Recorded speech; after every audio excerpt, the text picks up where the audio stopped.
Hello everyone, I welcome you all to Alina Botany classes. This is me Alina Khan and today we are dealing with another topic of botany, that is reproduction in yeast or Saccharomyces. In our last video we are dealing with the structure of yeast and what are the structures which are found in yeast. We are dealing with that. So in this video we are dealing with reproduction. तो मैंने आपको बताया था कि जो saccharomyces होती है वो एक यूकारियोटिक यूनिसेलुलर सेप्रोफाइटिक फंगस होती है जो कि शुगरी सॉल्यूशंस में मिलती है हमें, जैसे ग्रेप्स में मिल जाएगी, फ्रूट्स में मिल जाएगी, उनमें हमें देखने को मिलती है। तो अगर आपको स्ट्रक्चर पढ़ना है ईस्ट का तो आप मेरी लास्ट वाली वीडियो में देख सकते हैं कि ईस्ट का स्ट्रक्चर कैसा होता है। ठीक है, तो देखो अगर हम रिप्रोडक्शन की बात करें ईस्ट की तो 3 तरीके का रिप्रोडक्शन ईस्ट में देखने को मिलता है।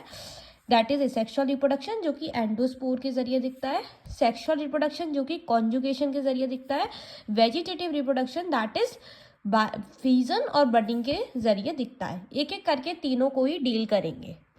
सो yeast reproduce through asexually, vegetatively and through sexually.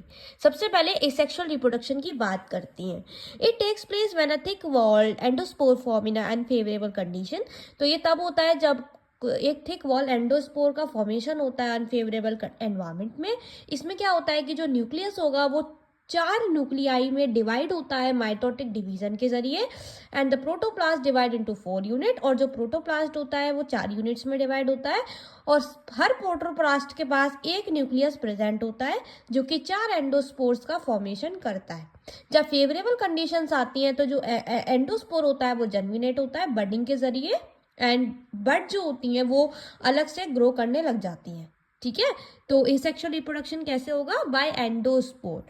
तो पढ़ लेते हैं। It takes place when a thick walled endospore forms in an unfavourable environment. The nucleus divides into 4 nuclei through mitotic division.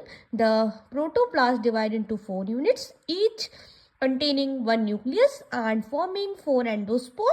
Under favorable conditions, the endospore germinate through budding and buds grow separately. This is a diagram of endospores and it is taken place in the Schizosaccharomyces pombe where 4 endospores in a cell is present. So this is a diagram. So there will be, the question will be asked in your exam that the endospore formation is found in which species of Saccharomyces. So answer will be Schizosaccharomyces pombe. Next is our vegetative reproduction. So it is take place by fission and budding. तो fission की बात करते हैं। In this process a single vegetative cell divided into 2 equal sized daughter cell. तो इस process में क्या होगा कि एक सिंगल वेजिटेटिव सेल्स होगा जो इक्वल साइज डॉटर सेल में टूट जाएगा। A constriction in the centre of the cell appears during fission. तो जब फीजन होगा तो सेंटर से कंस्ट्रिक्शन होने लग जाएगा। सेम टाइम पे न्यूक्लियस भी डिवाइड करेगा माइटोसिस के जरिए और 2 न्यूक्लियाई डॉटर सेल्स का फॉर्मेशन करेगा। जैसे इसमें हमें डायग्राम में देखने को मिलता है कि एक हमारा ये सेल था, इस सेल में बीच में कंस्ट्रिक्शन हुआ, दोनों ही थोड़े से सेपरेट हुए और फिर दोनों ही सेपरेट हो गए, अलग से ही सेपरेट हो गए। So this is the condition which is seen in Saccharomyces cerevisiae. Where will be the stages of fission will be seen where the asexual reproduction is taken place by fission in Saccharomyces cerevisiae. On the basis of this, they are grouped as fission yeast and budding yeast. तो इनको हमने fission yeast भी बोला और budding yeast भी बोला। Fission yeast which is Schizosaccharomyces, budding yeast which is known as Zygosaccharomyces. Next is our budding. So in this process, the protoplast of a vegetative cells budget at 1 and to form a bud. तो इस process में क्या होता है कि जो protoplast होता है वेजिटेटिव सेल का वो बल्ज करके एक एंड पे एक बड का फॉर्मेशन करता है। जो प्रोटोप्लास्ट होता है मदर सेल का वो बल्ज करता है न्यूक्लियाई के साथ जो कि माइटोटिक डिवीजन के जरिए प्रोटोप्लाज्मिक न्यूक्लियाई में से मदर सेल्स में फॉर्म होता है। तो बाद में मदर और डॉटर सेल सेपरेट होती हैं। किससे? Because of due to the formation of wall, एक वॉल के जरिए। तो एक बर्ड लाइक फॉर्मेशन होगा, बर्ड लाइक आउटग्रोथ निकलेगा सेल से, यीस्ट के सेल से, और जो बर्ड लाइक आउटग्रोथ निकलेगा वो सेपरेटली ग्रो करेगा। This is all about the budding process. पढ़ लेते हैं। In this process the protoplast vegetative cells bulged out at 1 end to form a bud. So there will be the bud formation.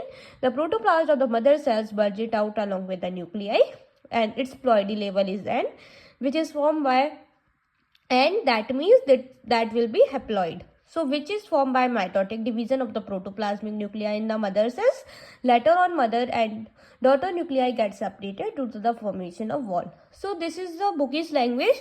अगर मैं आपको ऐसे ही बताऊं पढ़ाने के मतलब से, तो जो बडिंग होती है वो एक प्रोसेस होती है जिसमें जो यीस्ट का कोई सेल है उसमें क्या होता है, उसकी बॉडी से एक बड डिटैच हो जाता है. किसी भी कारणों की वजह से वो बर्ड डिटैच हो सकता है और हर जो बर्ड होगा वो सेपरेटली ग्रो करेगा. ठीक है, क्यों करेगा? Due to the formation of wall. ठीक है, this is the diagram which showing the stages of budding in Saccharomyces cerevisiae. So this is the yeast of cells and the bud is separated and it is grow separately. So this is the sexual reproduction, vegetative reproduction in yeast. Next is our sexual reproduction. तो मैंने आपको बताया था होलोकार्पिक का मतलब जहाँ पे पूरा ही जो थैलस होता है फंगस का वो रिप्रोडक्टिव सेल में कन्वर्ट हो जाता है. This is known as holocarpic which is seen in yeast also. So yeast may be holothelic or heterothelic. Homothelic means same thallus and heterothelic means different thallus. तो yeast का जो thallus होता है वो homothelic भी हो सकता है, heterothelic भी हो सकता है. Sexual reproduction occurs by union of two cells. तो जो sexual reproduction होता है वो दो cells के union से होता है by the development of short protuberances which unite to form a conjugation tube. तो एक शॉर्ट प्रोट्यूबुलेंस का फॉर्मेशन डेवलपमेंट होगा जो कि एक साथ यूनाइट करके कॉन्जुगेशन ट्यूब बनाएंगे. फ्यूजिंग सेल्स जो होंगे वो वेजिटेटिव होंगे और एक्सकोस्पोर्स वाले होंगे. The intervening wall dissolves and nuclear fusion take place in the conjugation tube. और न्यूक्लियर फ्यूजन की प्रोसेस होगी कॉन्जुगेशन ट्यूब में. अलग मेथड्स भी दे रखे हैं सेक्सुअल रिप्रोडक्शन के यीस्ट में, जैसे कि एडिलोफोगैमी. इस प्रोसेस में फ्यूजन होता है आइसोगैमेट सेल्स का और उसके फ्यूजन के बाद ये एक साथ रहते हैं शॉर्ट चेन्स में. आइसोगैमेट्स मीन्स सेम तरीके के गैमेट्स होंगे, both are same in size and structures. There will be no differentiation in between the male and female gametes. So there will be the fusion of isogamous cells and after fusion they remain united to form short chains. Second is our pedogamy. So the process involves fusion between mother and daughter cells formed by budding. So by the formation of the budding there will be the fusion between the mother and the daughter cells. तो मतलब अपने ही माँ के साथ जो daughter cell होगी वो fusion करेगी. क्यों करेगी? budding के जरिए करेगी. The nucleus of the mother cell migrate into the bud. तो जो मदर सेल का जो न्यूक्लियस होगा वो माइग्रेट कर जाएगा बर्ड में. Last one is are parthenogamy. In this process asci are form without undergoing fusion of cells. तो इसमें एसआई खुद ब खुद फॉर्म हो जाती है, फ्यूजन करने बिना फ्यूजन करे एसआई का फॉर्मेशन हो जाता है. This is all about the sexual reproduction, asexual reproduction and the vegetative reproduction in yeast. Let's talk about the life cycle in yeast, which is very very important according to your exam point of view. So Gilmore in 1940 has proposed 3 life cycle in yeast. तो Gilmore ने life cycle बताई थी yeast की 1940 में.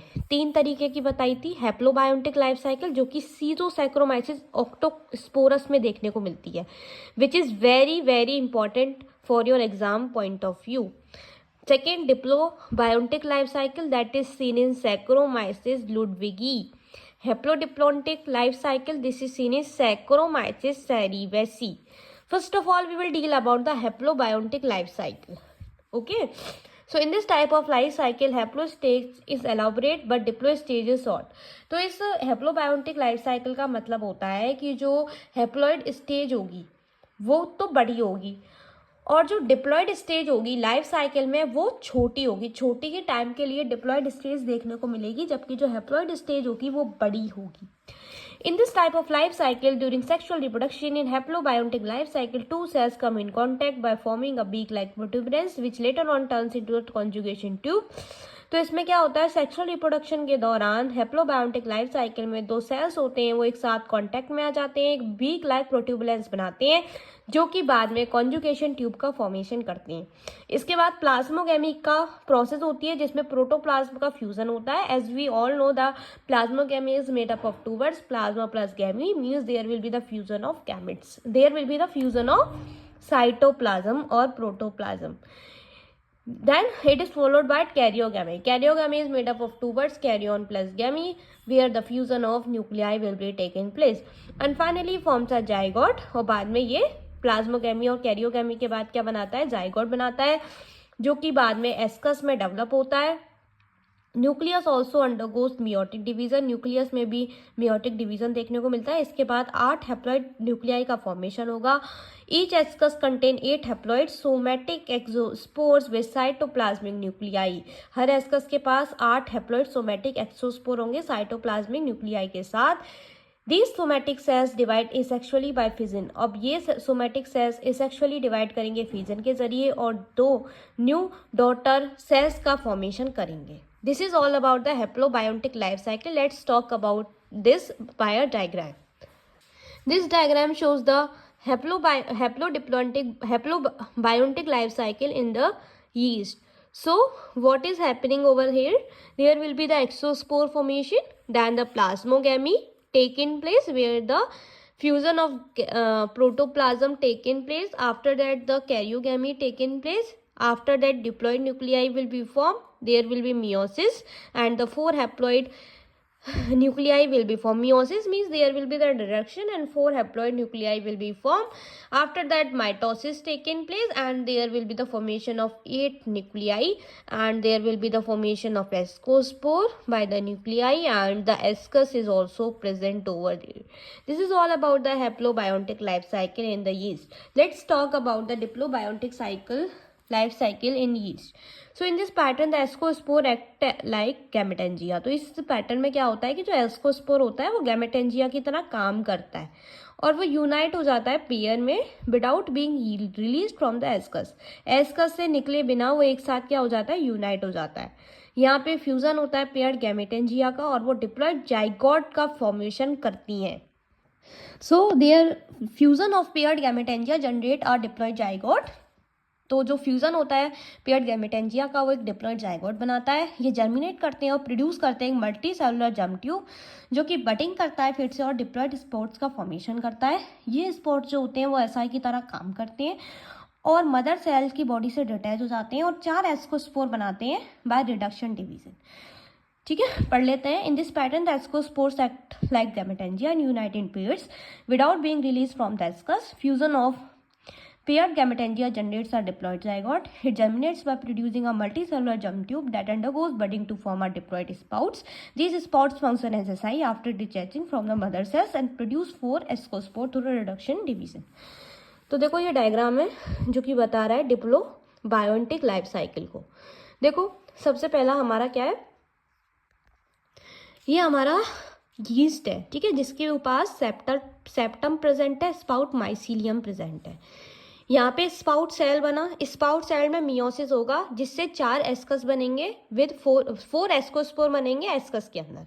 फिर plasmogamy होगी, plasmogamy से fusion हो जाएगा दोनों का, फिर उसके बाद जाइगोट न्यूक्लियस बनेगा जिसका प्लॉइडी लेवल डिप्लॉइड होगा। This is the diplobiontic life cycle. इसके बाद है haplodiplontic life cycle. So in this life cycle there are 2 distinct stages. तो इस लाइफ साइकिल में 2 डिस्टिंक्ट स्टेजेस देखने को मिलती हैं, the diploid stage and the haploid stage with alternate in cycle order. तो दोनों ही मतलब सेम देखने को मिलती है, मतलब ऐसा नहीं है कि हैप्लॉइड बड़ी होगी या डिप्लॉइड बड़ी होगी, दोनों का जो लाइफ स्पैन होगा वो दोनों का सेम ही होगा। Okay, so 2 haploid cells fuse and form a diploid cell. 2 haploid cell एक साथ फ्यूज कर जाएंगे और एक डिप्लॉइड सेल बनाएंगे, कि बडिंग करेंगे और लार्ज नंबर में डिप्लॉइड सेल्स बनाएंगे। इवेंचुअली हर डिप्लॉइड सेल बिहेव करेगा एक एस्कस की तरह और 4 एस्कोस्पोर होंगे उसके पास। डेवलपमेंट के दौरान हर एस्कोस्पोर मियोसिस करेगा, मियोसिस करने के बाद लिबरेशन होगा और ये मल्टीप्लाई करेंगे बडिंग के जरिए और हैप्लॉइड सेल्स को प्रोड्यूस करेंगे। ठीक है, तो ये हमारा डायग्राम है जो कि हमें क्या दिखा रहा है, हैप्लोडिप्लोटिक लाइफ साइकिल दिखा रहा है यीस्ट में। ठीक है, सो देखो सबसे पहले हमारा एक लार्ज सेल था जो कि बडिंग के जरिए डिटैच हुआ, फिर इसमें जाइगोट्स बने, मियोसिस हुआ, मियोसिस से 4 हमारे एस्कोस्पोर बने, एस्कस की वॉल बनी, फिर बडिंग हुई, एस्कोस्पोर्स लिबरेट हुए। ठीक है, यह डॉर्फ सेल था जो कि नेगेटिव था, है ना, जो कि हेट्रोथैलिक कंडीशन दिखा रहा है, हेट्रोथैलिज्म को शो कर रहा है, जो कि ड्राफ्ट सेल है जो कि मेल है, लार्ज सेल जो कि फीमेल की तरह काम करेगा। दोनों ही जाएंगे, कॉन्जुगेशन होगा, कॉन्जुगेशन के बाद प्लाज्मोगेमी होगी और प्लाज्मोगेमी के बाद फर्दर लार्ज सेल का फॉर्मेशन होगा। This shows the diploid phase and this shows the haploid phase. This is the haplodiplontic life cycle in yeast. This is all about the reproduction in yeast and the life cycle in yeast. If you like my video, then subscribe to my channel and stay connected for further updates. And if you have any doubt in this video, then let me know in the comment box. Thank you for watching. Bye bye.